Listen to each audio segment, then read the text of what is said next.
I just first ask you what the situation is now? President Trump and his administration said that they sent in this military show of force in order to preserve the peace and, as he said, to liberate California. What is the current situation on the streets?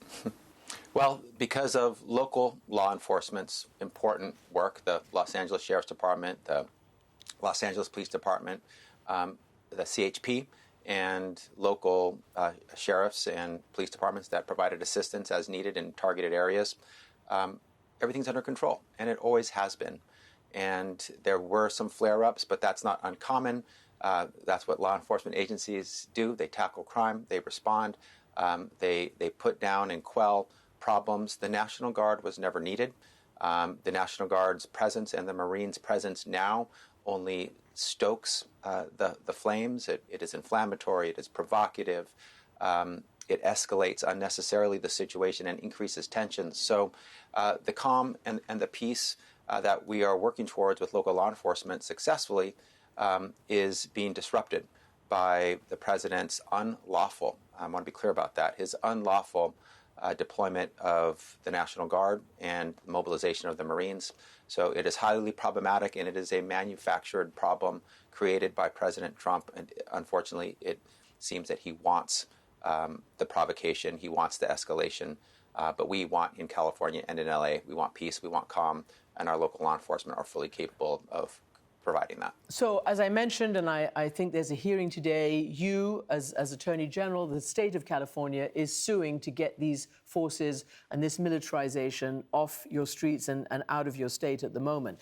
But you say unlawful. President Trump is using, and I'm going to read this, a law, basically, that they have deployed against, I think, insurrection. They've called it insurrection, some of the administration members.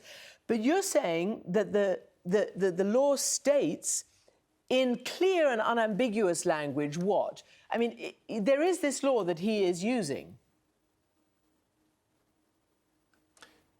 He is citing a law that does not give him the authority to call in the National Guard. It is called 10 U.S.C. 12406. It requires for the president to be able to call in the National Guard the existence of either, one, an invasion. There's no invasion. 2, a rebellion. There's no rebellion. 3, the inability of the federal government to execute the laws of the United States. That does not exist either. It also additionally requires the consent of the governor of California, which he absolutely and clearly and indisputably does not have. The governor has objected to the calling in of the National Guard. So just citing a law doesn't mean you can do the things that you want by citing it. You have to actually follow the law and the elements that are provided therein, and he clearly has not. The Marines being called in is an additional escalation. The law is different as to them. What is important is the Posse Comitatus Act from the late 1800s, which basically says that there shall be no military law enforcement of civilian law. So the military can't come in and enforce civilian law on American soil, in American neighborhoods and streets and neighborhoods. And that's exactly what the Marines appear to be on site in Los Angeles to do. So that is unlawful.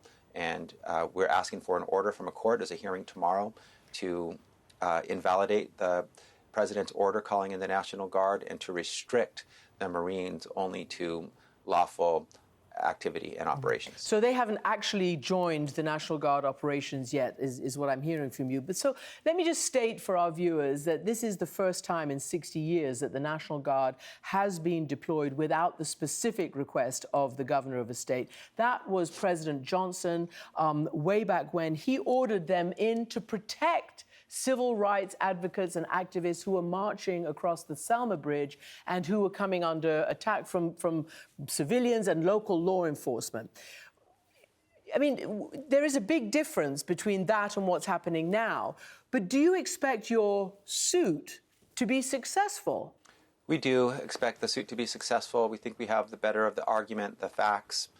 We think the law is pretty clear and unambiguous about what is required in order for the president to call in the National Guard, and the requirements that the law demands are not present here. And you're absolutely right that in the past, the Insurrection Act has been used. And I just want to be clear, the Insurrection Insurrection Act has not been invoked at this time.